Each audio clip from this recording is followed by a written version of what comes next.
this is a repetitive thing. So we're here again. We're here once again.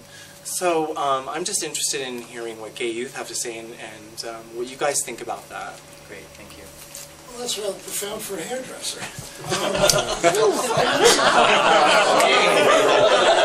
Oh my God, there are more hairdressers in this room than I calculated. Oh, seriously. I had a very interesting meeting about a week ago. I've been trying not to create a neighborhood, but I've actually been trying to get a single event series started that would be at the community center that would kind of pick up from the old pre-AIDS culture. Sort of thing that went on at the Firehouse in New York back in the 70s, where there's a kind of a sense of cohesion, almost a mystical thing, almost a sort of erotically charged spiritual thing.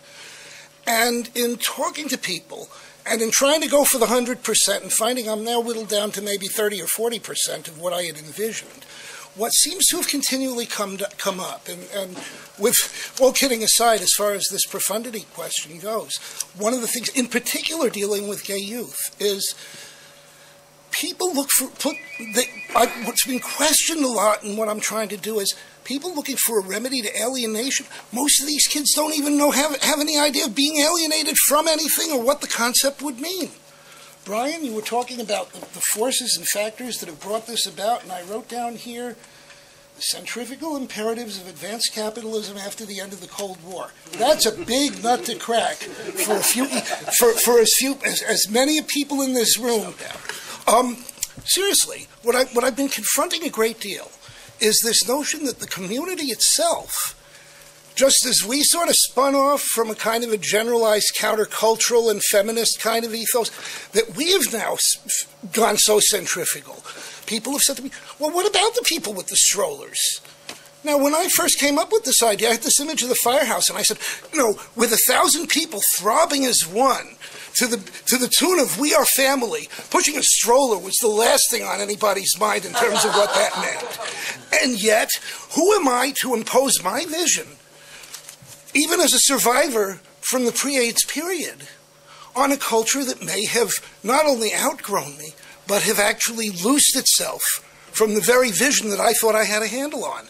I would like people to speak to whether that vision is even viable anymore. Great. So we have three comments here. One sort of whether or not the vision of a gay liberation space is viable to a post-capitalist, post-Cold War, post-industrial society of queers.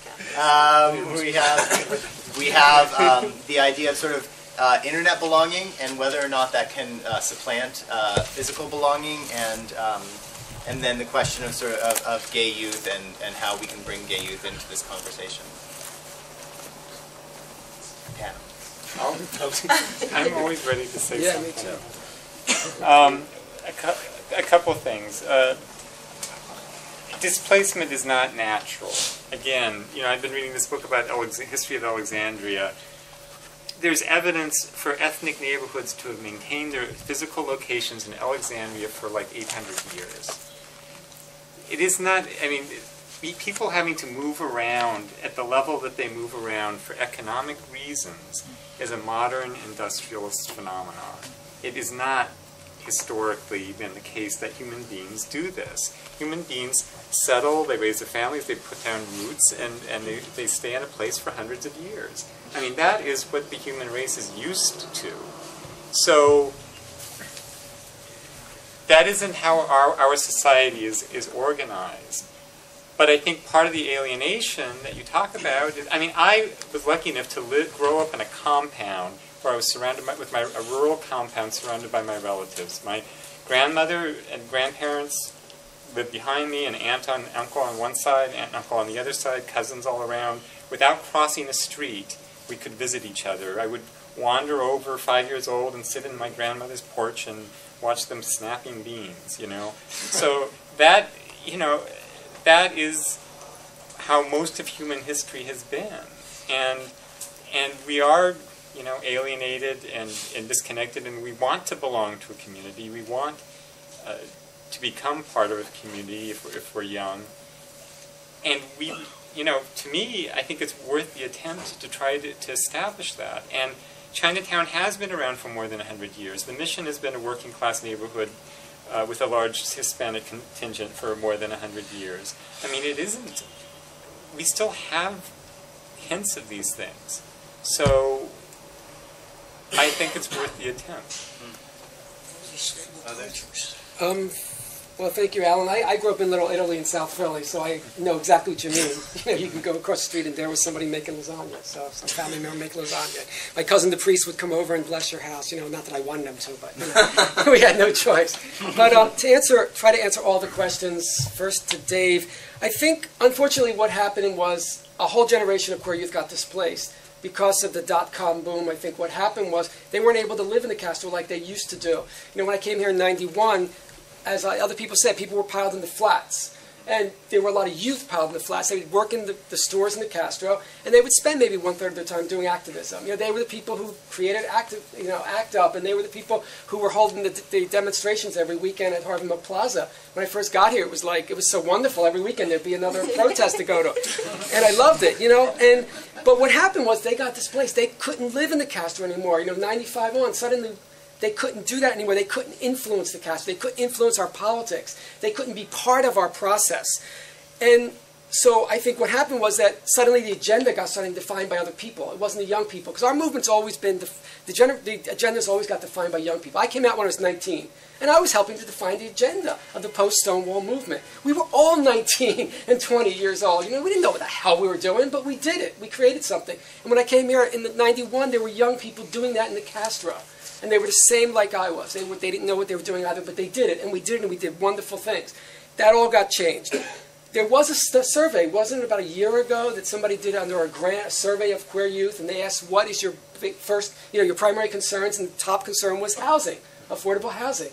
So that answers your question. What do queer youth want? They want affordable housing in San Francisco. They want to be able to live here and be able to pay their rent with their job and probably be activists and part of our agenda and help lead this movement.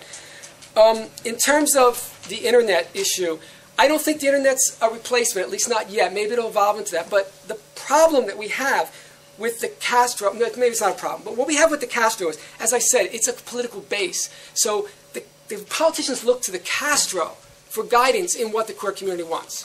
So if the Castro says, we want only upper middle class white men to live in this neighborhood, the politicians will say, okay, fine, we'll do it. Because that's who's defined, that's what they look to define our issues.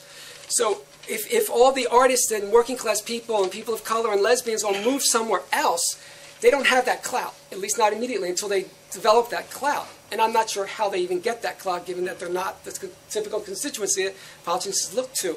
So I think that's the basic problem I see with that internet idea is, who's going to define the movement? It's the same people who are defining it now. And unfortunately, in the Castro, I'm not sure who's defining it, but it's not my agenda, what's happening in the Castro. In terms of the GLF vision, you know what? I'm writing an article right now for this 3-volume gay encyclopedia that's coming out in about a year that John Hawley's doing. And I'm doing an article about public activists. And I'm looking at, it's a 3,500-word article looking at the whole history of activists and what activists have contributed to this thing we call the queer community. And you know what? I'm getting old here. I remember that firehouse. I went there and I had sex there. I had, we went down to the piers and we had sex afterwards. And we got stoned going up the New Jersey Turnpike. And, the whole bit. And all these men, sweaty men with their shirts off and dancing to who knows what we were dancing to. I guess it was Donna. No, it wasn't Donna Summer. It was pre-Donna Summer. It was like 1973, wasn't it? 1972. So I remember that, but and my first place I came out to was a commune. I lived in a commune, with a bunch of other people, and we smoked dope and listened to the Rolling Stones and the Beatles, and Jefferson Airplane. Is there a cultural base for that anymore? My answer is I don't know, but I would love, and maybe it's just I'm an old guy and I long for that culture because that culture incredibly supported me and helped create who I am today. And the elders of that culture, there were people who were so wise when I came out, who were older than me, and I looked up to them as mentors, and they helped me. They helped me as this wild-eyed youth who didn't know what the hell I was doing. And I don't see that. I don't see youth and the old types like me interacting anymore and talking about an agenda and talking about how the fuck do we deal with these things. And do we really want gay marriage or do we want gay revolution? Do we want to all be upper middle class people or do we want to overthrow capitalism? And 30 years ago we would have said we want to overthrow capitalism, we all want to be in polygamous polymorphous relationships, you know, and the establishment, and let's do away with marriage. But I don't know, you know, I don't know, Mitchell, I don't know.